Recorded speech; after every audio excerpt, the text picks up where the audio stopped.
Tenang saja, Mas. Racun itu akan bekerja saat pesawat lepas landas. Dia tidak akan pernah kembali. Kalimat itu keluar dari mulut istriku sendiri, wanita yang 1 jam lalu menyeduhkan kopi pagi untukku dengan senyuman manis. Niat hati pulang diam-diam mengambil paspor yang tertinggal, aku malah mendengar rencana kematianku sendiri. Sekarang, jantungku berdegup kencang. Bukan karena takut, tapi karena racun di dalam kopi itu, sepertinya mulai bekerja.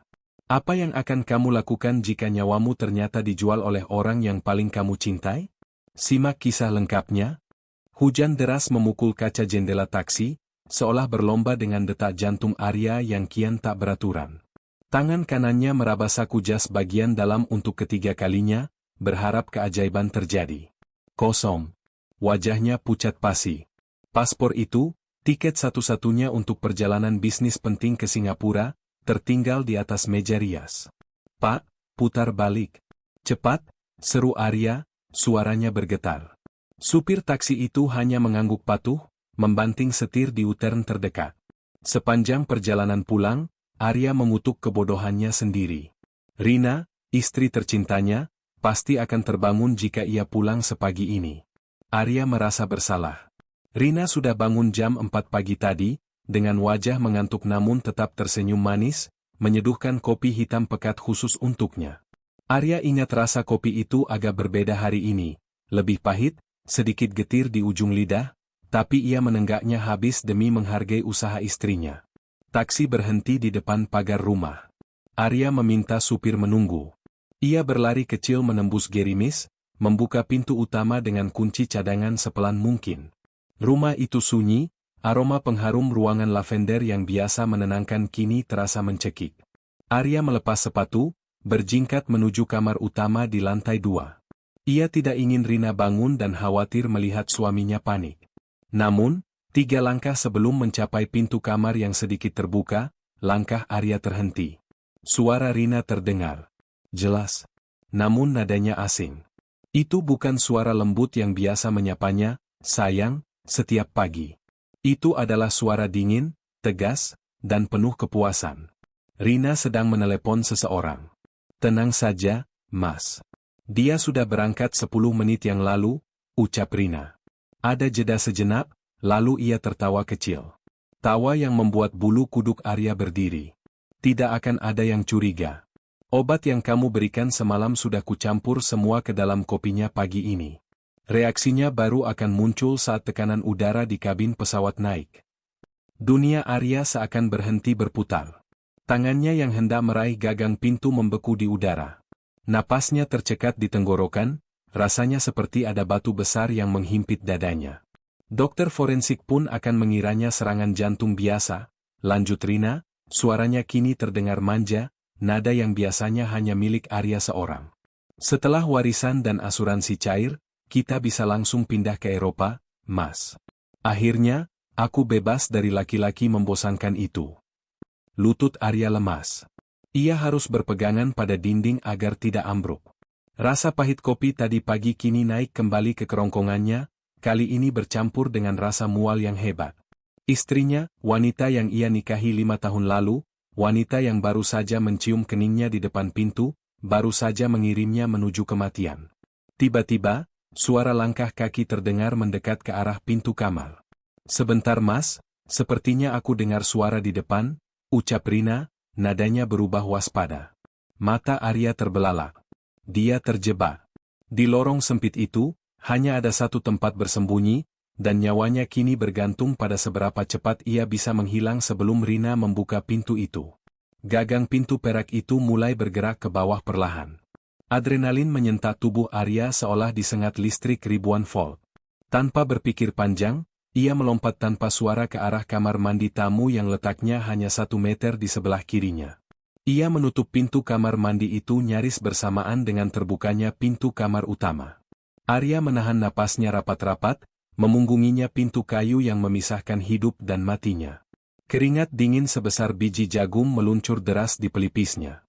Dari celah ventilasi bawah pintu, ia bisa melihat bayangan kaki Rina berhenti di lorong. Hening. Hanya ada suara detak jantung Arya yang bergemuruh di telinganya sendiri, begitu keras hingga ia takut Rina bisa mendengarnya. "Siapa di sana?" Suara Rina terdengar tajam, "Waspada." Arya tahu ia tidak bisa bersembunyi selamanya. Jika Rina memeriksa kamar mandi dan menemukannya meringkuk ketakutan, wanita itu akan tahu rencananya terbongkar. Arya harus mengambil alih kendali. Dengan tangan gemetar, ia menekan tombol flush toilet, membiarkan suara air memecah keheningan, lalu dengan sengaja membuka pintu kamar mandi dengan kasar seolah-olah ia sedang terburu-buru. Ia memasang wajah paling panik yang bisa ia buat, yang sebenarnya tidak sulit karena ia memang sedang ketakutan setengah mati. "Ya ampun, sayang. Kamu bikin kaget saja," seru Arya sambil berpura-pura menabrak bahu Rina saat keluar. Ia langsung berlari kecil menuju kamar, "Paspor aku ketinggalan. Bodoh banget aku." Wajah Rina yang semula tegang dan penuh curiga, dalam sekejap berubah total. Topeng, istri penurut, itu kembali terpasang sempurna. Senyum manis terukir di bibirnya, meski matanya masih memindai gerak-gerik Arya dengan tajam. "Mas Arya? Astaga, aku kira maling," ucap Rina lembut, mengikuti Arya masuk ke kamar. "Kok bisa ceroboh sih, Mas? Nanti telat loh pesawatnya." Arya menyambar paspor di meja rias. Tangannya gemetar hebat saat menyentuh buku hijau itu. Ia berdoa dalam hati semoga Rina mengira gemetarnya itu karena panik ketinggalan pesawat, bukan karena ia baru saja mendengar rencana pembunuhannya sendiri. "Iya, ini untung supir taksinya ngebut," jawab Arya tanpa berani menatap mata istrinya. Ia takut rasa jijik dan bencinya terlihat. "Aku berangkat lagi ya." "Tunggu, Mas." Rina menahan lengan Arya. Sentuhan tangan istrinya yang dulu menenangkan, kini terasa seperti lilitan ular berbisa. Rina mengambil sebuah botol kecil dari nakas dan mengeluarkan sebutir pil oranye. "Kamu pucat banget, keringetan lagi. Ini vitamin C dosis tinggi, minum dulu biar di pesawat nggak drop. Diminum sekarang ya, di depan aku, biar aku tenang." Arya menatap pil itu. Vitamin tambahan.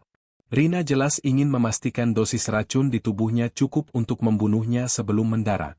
Jika ia menolak, Rina akan curiga.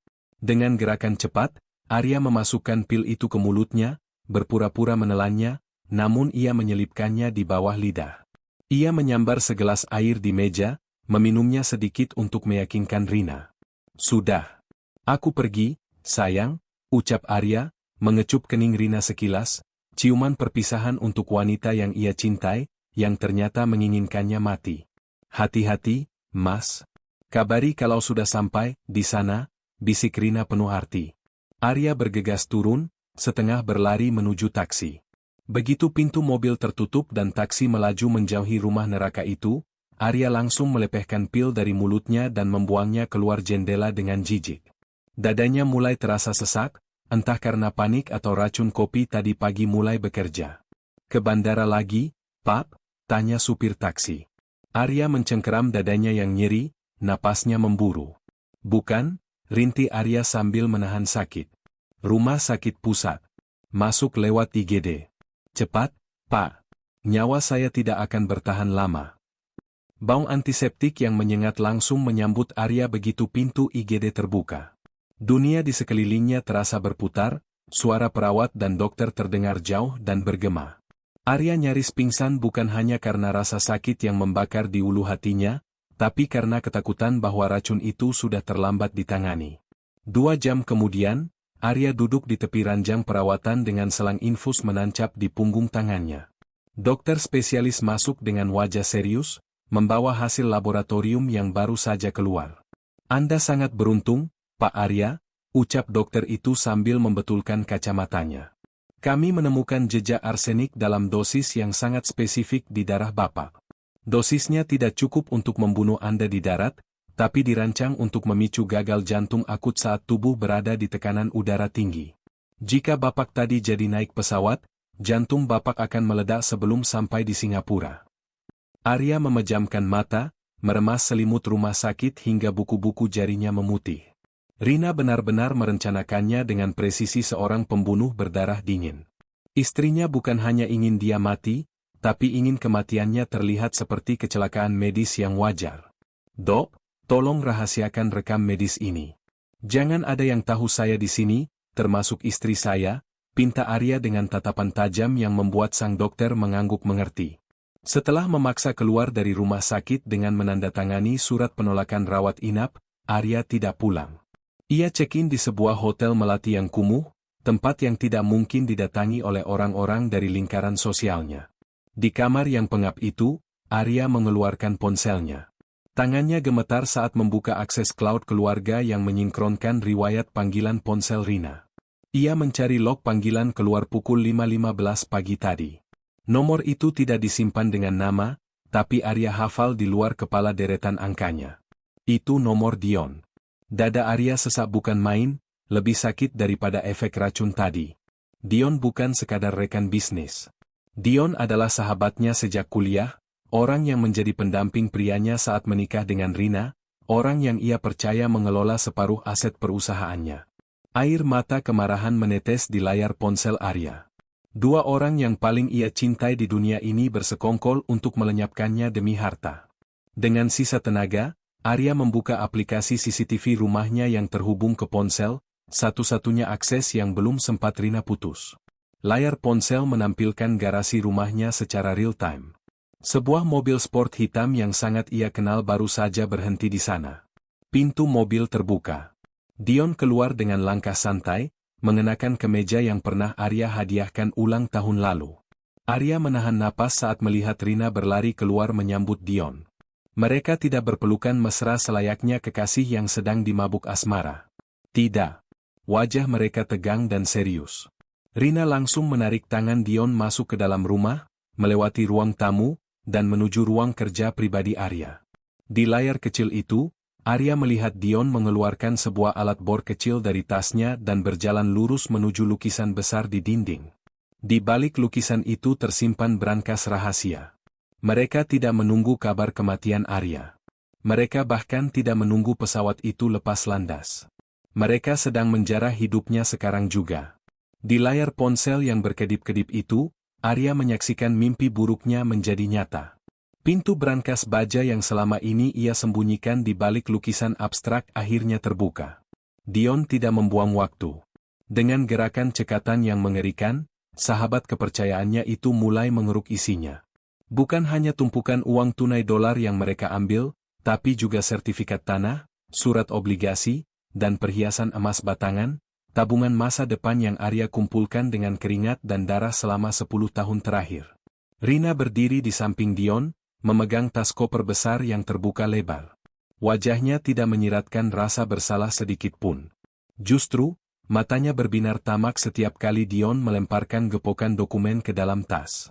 Mereka seperti sepasang burung bangkai yang sedang berpesta di atas tubuh Arya yang mereka anggap sudah menjadi mayat. Tiba-tiba, ponsel Arya bergetar hebat di tangannya, memecah fokusnya pada layar CCTV. Serentetan notifikasi perbankan masuk bertubi-tubi. Penarikan tunai 10 juta rupiah berhasil. Transfer dana 500 juta rupiah ke rekening Dion Pratama berhasil. Kartu kredit platinum Anda telah mencapai limit. Darah Arya mendidih.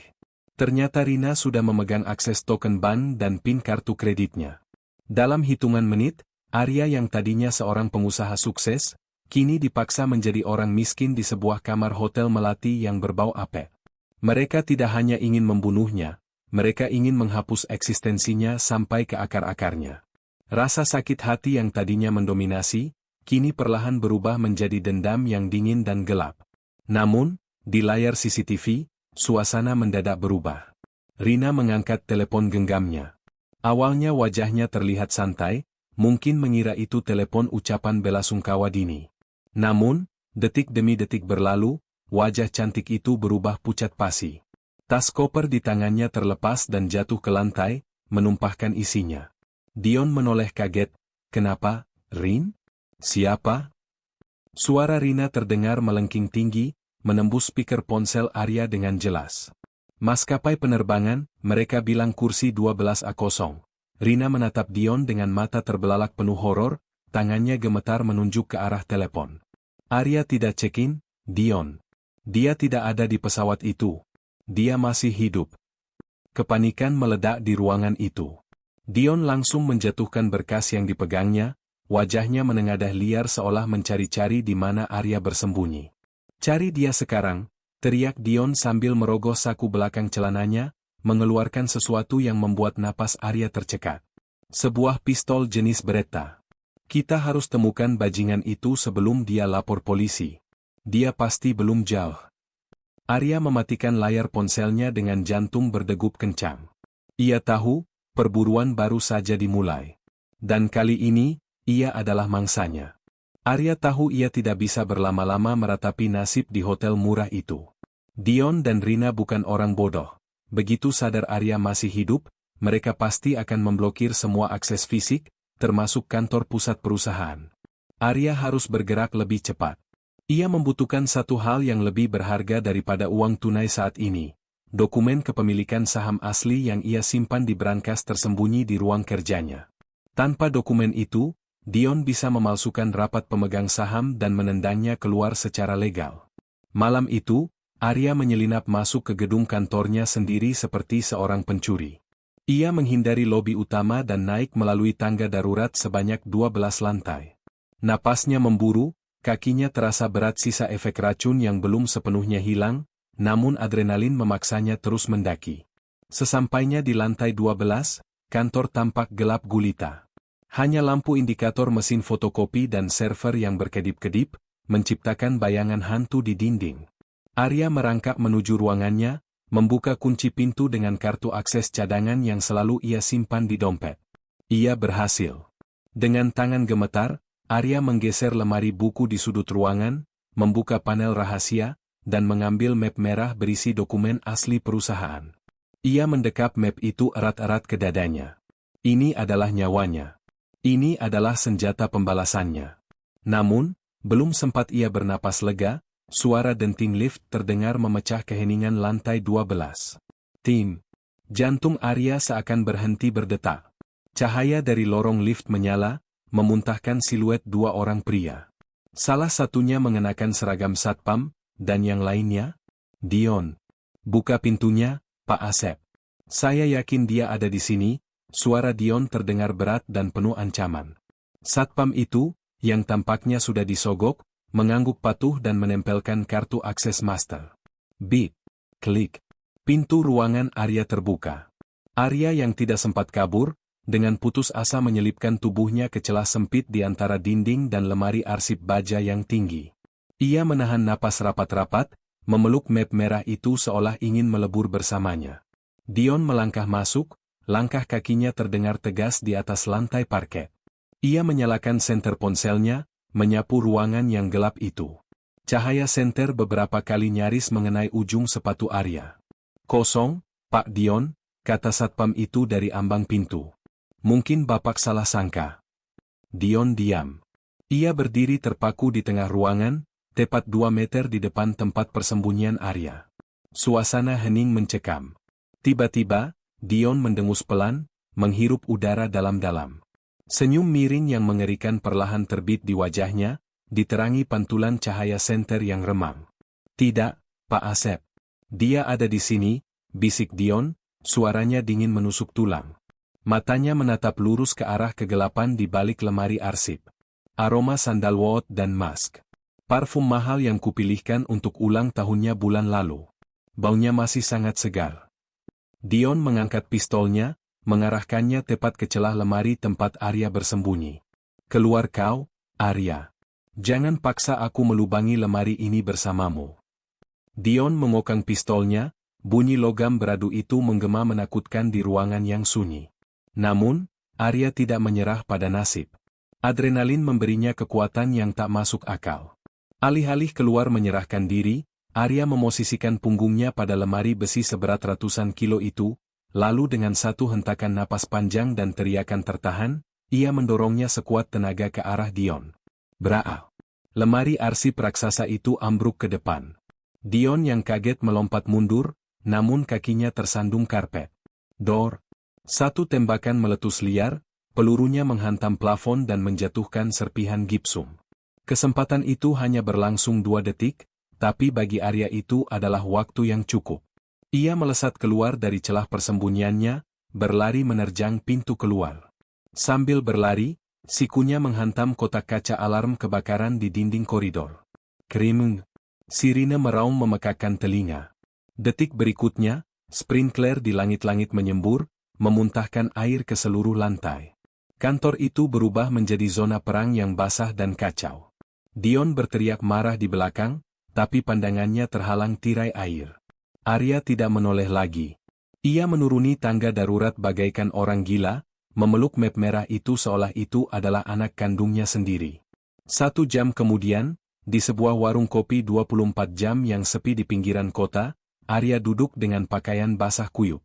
Ia baru saja selesai menelepon Pak Haris, pengacara senior ayahnya yang paling setia. Rencana pembalasan sudah disusun. Kini, saatnya memancing tikus keluar dari lubangnya. Dengan tangan gemetar kedinginan, Arya menyalakan ponsel utamanya, sebuah tindakan berisiko yang sengaja ia lakukan agar sinyalnya terlacak sebentar. Ia mengetik pesan untuk Rina. Ia harus berakting lemah, bodoh, dan sekarat. Sayang, maaf aku tidak kabari kamu. Aku batal terbang karena dadaku sakit sekali, rasanya seperti diremas. Aku takut ke dokter sendirian. Sekarang aku istirahat di villa puncak punya papa. Tolong jemput aku takut mati sendirian di sini. Arya menatap layar ponsel, menunggu dengan napas tertahan. Apakah Rina akan curiga? Atau keserakahan akan membuatnya buta? 3 menit kemudian, balasan itu masuk. Ya Tuhan, Mas. Aku khawatir setengah mati. Jangan panik ya, sayang. Bertahan di sana. Aku dan supir akan jalan sekarang juga bawa obat dan dokter pribadi. Tunggu aku, ya. I love you. Arya membaca pesan itu dengan tatapan kosong. I love you, tulis Rina. Kalimat yang sama yang diucapkannya saat menuang racun. Arya tersenyum tipis. Senyum yang tidak pernah ia tunjukkan sebelumnya. Rina tidak membawa dokter. Arya tahu pasti, istri tercintanya itu sedang datang membawa dosis terakhir untuk menyelesaikan apa yang gagal ia lakukan pagi ini. Datanglah, sayang, bisik Arya pelan. Aku sudah siapkan panggung untukmu. Kabut tebal menyelimuti villa tua di puncak itu, menciptakan isolasi sempurna dari dunia luar. Arya duduk di sofa ruang tengah, perapian di depannya menyala redup, namun tak mampu menghangatkan dingin yang menjalar di tulang punggungnya. Dari balik tirai jendela, ia melihat sorot lampu mobil menembus kabut. Mereka datang. Pintu villa terbuka. Rina masuk dengan wajah penuh air mata buatan, langsung menghambur memeluk Arya yang duduk lemas terbungkus selimut tebal. Aroma parfum Rina tercium tajam, bercampur dengan bau hujan. Mas, ya ampun, badan kamu dingin sekali, isak Rina, menyentuh pipi Arya dengan tangan yang gemetar, bukan karena sedih, tapi karena antisipasi. Mana sakitnya? Di dada? Arya mengangguk lemah, matanya sayu. Rasanya seperti terbakar, Rin. Aku takut. Tenang ya, aku di sini. Aku buatkan teh herbal hangat dulu untuk menenangkan jantungmu. Ini resep khusus dari Mama, ucap Rina, bergegas menuju dapur yang menyatu dengan ruang tengah. Arya mengamati dari pantulan kaca lemari hias. Ia melihat Rina mengeluarkan botol kecil dari tas tangannya, meneteskan cairan bening ke dalam salah satu cangkir teh, lalu mengaduknya dengan cepat. Senyum tipis yang mengerikan terukir di wajah istrinya saat cairan itu larut tanpa jejak. Rina kembali membawa nampan berisi 2 cangkir teh. Ia meletakkan cangkir beracun itu tepat di depan Arya. Minum dulu, Mas. Pelan-pelan, bujuk Rina lembut. Tepat saat Arya hendak mengangkat cangkir itu, ia terbatuk hebat, sengaja menyenggol lengan Rina hingga ponsel wanita itu terjatuh ke lantai dan meluncur ke bawah sofa. Ah, maaf Rin. HP kamu jatuh, seru Arya panik. Rina mendengus kesal sejenak, lalu membungkuk dan merogoh ke kolong sofa untuk mengambil ponselnya. Dalam 2 detik yang krusial itu, dengan tangan secepat kilat, Arya menukar posisi kedua cangkir teh di atas meja. Saat Rina kembali duduk tegak, posisi cangkir sudah tertukar. Tanpa curiga sedikit pun, Rina mengambil cangkir yang kini ada di depannya, cangkir yang tadinya ia siapkan untuk Arya. Ayo minum sama-sama, biar kamu tenang, kata Rina, lalu menyesap tehnya dalam-dalam. Arya melakukan hal yang sama, meminum teh miliknya yang aman. Keheningan melanda ruangan itu. Arya meletakkan cangkirnya, menatap tajam ke manik mata Rina. Rin, seandainya malam ini adalah malam terakhirku, apa yang akan kamu lakukan besok pagi? Tanya Arya tiba-tiba. Suaranya berubah, tak lagi lemah, melainkan berat dan penuh intimidasi. Rina tersedak sedikit, cangkirnya berdenting di atas tatakan. Kok ngomongnya gitu sih, Mas? Hanya penasaran, jawab Arya dingin. Apakah kamu akan menangis? Atau kamu akan langsung pergi liburan ke Eropa dengan uang asuransiku? Wajah Rina memucat. Ia mulai merasakan sesuatu yang aneh di perutnya. Keringat dingin mulai muncul di keningnya. Belum sempat Rina menjawab, pintu depan villa didobrak dengan keras. Bra! Seorang pria mengenakan jaket kulit hitam dan masker ski menerobos masuk, menodongkan pistol. Itu Dion. Dia sudah tidak sabar menunggu racun itu bekerja. Drama, perampokan, yang mereka rencanakan untuk menutupi jejak pembunuhan ini pun dimulai. Jangan bergerak. Serahkan semua harta kalian, teriak Dion dengan suara yang dibuat-buat berat. Angkat tangan. Serahkan dompet dan perhiasan, atau kepala kalian bolong, teriak pria bermasker itu sambil mengacungkan pistolnya lurus ke arah kening Arya. Rina menjerit histeris, sebuah akting yang begitu meyakinkan. Ia merosot ke lantai, memeluk lutut Arya sambil menangis, Mas, kasih saja semuanya Mas. Jangan lawan dia. Aku nggak mau kamu mati. Suasana tegang memenuhi ruangan villa. Namun, alih-alih mengangkat tangan atau gemetar ketakutan, Arya justru melakukan hal yang tak terduga. Ia kembali menyesap tehnya dengan tenang, lalu meletakkan cangkir itu perlahan di atas meja. Keheningan yang aneh menyergap. Arya mulai terkekeh pelan. Kekahannya berubah menjadi tawa, tawa yang keras, getir, dan terdengar menyakitkan di telinga. Mas? Kamu kenapa? Kamu gila ya? Bisik Rina, wajahnya penuh kebingungan, sejenak melupakan aktingnya. Arya menghentikan tawanya tiba-tiba. Wajahnya berubah sedingin es. Tatapannya menusuk tajam ke arah perampok itu. Cukup sandiwaranya, Dion. Jaket kulit itu, aku yang membelikannya saat kita liburan ke Jepang tahun lalu. Kamu tidak pernah mencucinya, kan? Pria bermasker itu membeku. Perlahan, tangannya yang memegang pistol turun sedikit. Dengan kasar, ia menarik masker ski dari wajahnya, menampilkan wajah Dion yang merah padam karena marah dan malu. Kau tahu? Desis Dion. Tentu saja aku tahu, potong Arya. Ia lalu menoleh pada Rina yang kini menatap Dion dengan mulut ternganga. Dan kamu, Rina. Istriku yang setia. Bagaimana rasa tehnya? Apakah terasa mematikan? Mata Rina membelalak lebar. Ia menatap cangkir kosong di depannya, lalu menatap cangkir Arya.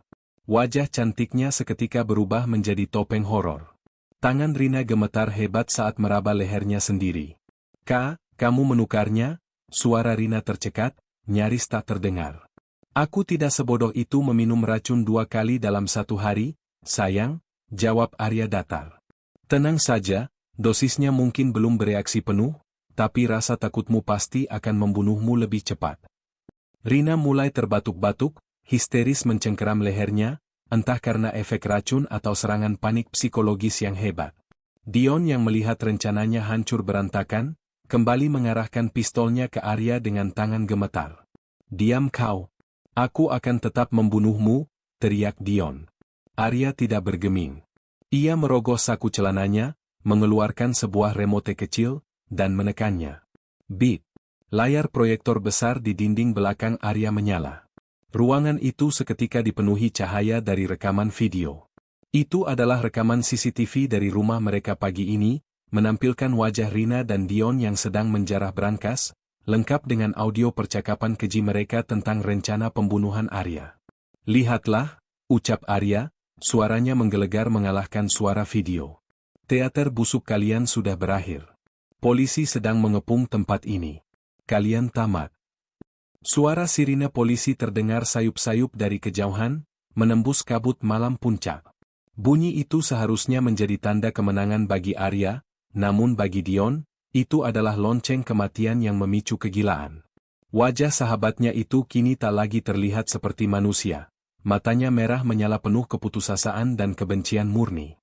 Kau pikir kau menang, Arya? Desis Dion, suaranya bergetar hebat. Kalau aku hancur, aku pastikan kau sudah jadi mayat saat polisi masuk ke sini. Arya melempar tubuhnya ke samping tepat waktu, kayu menghantam sofa tempatnya duduk tadi. Dengan sisa tenaga yang ia miliki, Arya tidak lari. Ia justru menerjang ke arah Dion, menabrakkan bahunya ke perut pria itu. Keduanya terpelanting, menghantam meja kaca di ruang tengah hingga hancur berkeping-keping. Pergulatan fisik yang brutal pun terjadi. Arya berusaha memukul wajah pengkhianat itu, namun kondisi fisiknya yang belum pulih total akibat sisa racun pagi tadi membuatnya lemah. Dion, yang tubuhnya jauh lebih bugar dan dikuasai adrenalin, dengan mudah membalikkan keadaan. Ia menendang perut Arya dengan keras, membuat Arya terbatuk memuntahkan sedikit darah. Seharusnya kau mati saja di pesawat. Kenapa kau harus mempersulit semuanya? Teriak Dion sambil menduduki dada Arya. Tangan Dion yang kuat mencengkeram leher Arya, menekan saluran napasnya dengan kejam. Arya meronta, kakinya menendang-nendang udara, tangannya mencakar lengan Dion berusaha melepaskan cekikan itu. Namun sia-sia. Oksigen di parunya menipis dengan cepat. Pandangan Arya mulai kabur, digantikan oleh bintik-bintik hitam yang menari. Di sudut ruangan, Rina masih meringkuk histeris. Wajahnya pucat, keringat dingin membanjiri tubuhnya. Antara rasa takut akan racun yang ia yakini sedang menggerogoti tubuhnya dan horor melihat suaminya dibunuh di depan mata, Rina merangkak dengan tangan gemetar menuju kayu itu. Mati kau, Arya? Mati, racau Dion semakin gila, tekanannya semakin kuat. Tulang leher Arya rasanya akan remuk. Arya mulai kehilangan kesadaran. Suara sirine di luar semakin keras, tapi terasa begitu jauh. Ia melihat Rina mengangkat kayu itu dengan kedua tangan yang berguncang hebat. Kayu itu mengarah ke arah mereka berdua yang sedang bergulat. Mata Rina terpejam rapat sambil berteriak panjang. Seketika, cengkeraman di leher Arya terlepas. Hening. Darah segar menyiprat hangat ke wajah Arya. Tubuh seseorang ambruk berat menimpanya. Tubuh Dion terguling ke samping, mengerang kesakitan sambil memegangi bahu kanannya yang mengucurkan darah segar. Peluru itu tidak membunuhnya, tapi cukup untuk melumpuhkan kebuasannya. Rina menjatuhkan pistol itu seolah tangannya terbakar, mundur ke sudut ruangan dengan mata terbelalak kosong. Ia baru saja menembak kekasih gelapnya sendiri dalam puncak kepanikan yang membabi buta. Detik berikutnya, pintu depan yang sudah rusak itu dipenuhi oleh personel kepolisian bersenjata lengkap. Tiarap, jangan bergerak. Kekacauan mereda dalam hitungan menit. Dion diseret keluar oleh dua petugas, masih memaki-maki penuh amarah. Sementara itu, Rina menangis histeris saat tangannya diborgol. Bukan karena penyesalan, tapi ketakutan akan racun yang ia yakini sedang bekerja di tubuhnya. Tolong, bawa aku ke rumah sakit, teriak Rina pada polisi yang memeganginya. Suami saya meracuni saya. Saya bisa mati. Arya, yang sedang dibantu para medis mengobati luka memar di lehernya, berjalan perlahan mendekati Rina. Tatapannya datar, tidak ada lagi cinta, tidak ada lagi dendam. Hanya ada rasa kasihan yang mendalam. Kamu tidak butuh dokter, Rin, ucap Arya pelan, namun cukup keras untuk mendiamkan tangisan Rina. Kamu hanya butuh pengacara yang sangat hebat. Rina menatap Arya bingung, ingusnya meler berantakan. Tetapi teh itu, kamu menukarnya. Aku memang menukarnya, potong Arya. Tapi aku tidak sejahat kamu. Saat kamu ke toilet tadi, aku membuang teh beracun buatanmu ke wastafel dapur. Yang kamu minum, dan yang aku minum, dua-duanya hanyalah teh melati biasa dari toples dapur. Dunia Rina runtuh seketika. Ia tidak diracuni. Ia menembak Dion, membongkar kejahatannya sendiri, dan menghancurkan hidupnya karena ketakutan palsu yang diciptakan oleh rasa bersalahnya sendiri. Jeritan Rina kali ini terdengar memilukan, jeritan penyesalan yang terlambat saat ia digiring masuk ke mobil polisi. 1 bulan kemudian, Bandara Internasional Soekarno-Hatta tampak sibuk seperti biasa. Arya berdiri di depan gerbang keberangkatan, memegang paspor yang sama, buku kecil berwarna hijau yang sebulan lalu tertinggal dan menyelamatkan nyawanya dari maut. Luka di lehernya sudah sembuh, meski bekasnya masih samar terlihat. Namun, luka di hatinya telah tertutup rapat, digantikan oleh rasa lega yang luar biasa. Perusahaan sudah aman, asetnya kembali, dan proses perceraian sekaligus pidana sedang berjalan mulus. Arya menatap papan pengumuman penerbangan, Singapore, boarding. Ia tersenyum tipis, memasukkan paspor ke saku jasnya, dan melangkah mantap melewati gerbang pemeriksaan. Ia tidak menoleh ke belakang lagi. Masa lalu yang beracun itu sudah ia tinggalkan jauh di belakang, terkubur bersama ambisi serakah dua orang yang pernah ia percayai. Terkadang, Tuhan menyelamatkan kita dengan cara mematahkan hati kita, atau sekadar membuat kita melupakan paspor di atas meja rias. Nah, gimana menurut kalian ending kisah Arya ini? Puas nggak lihat Rina dan Dion kena karma instan? Atau kalian punya ide ending lain yang lebih sadis? Coba tulis pendapat kalian di kolom komentar ya. Kalau kalian suka cerita dramatis seperti ini, jangan lupa untuk like dan subscribe channel ini biar nggak ketinggalan cerita seru berikutnya. Sampai jumpa.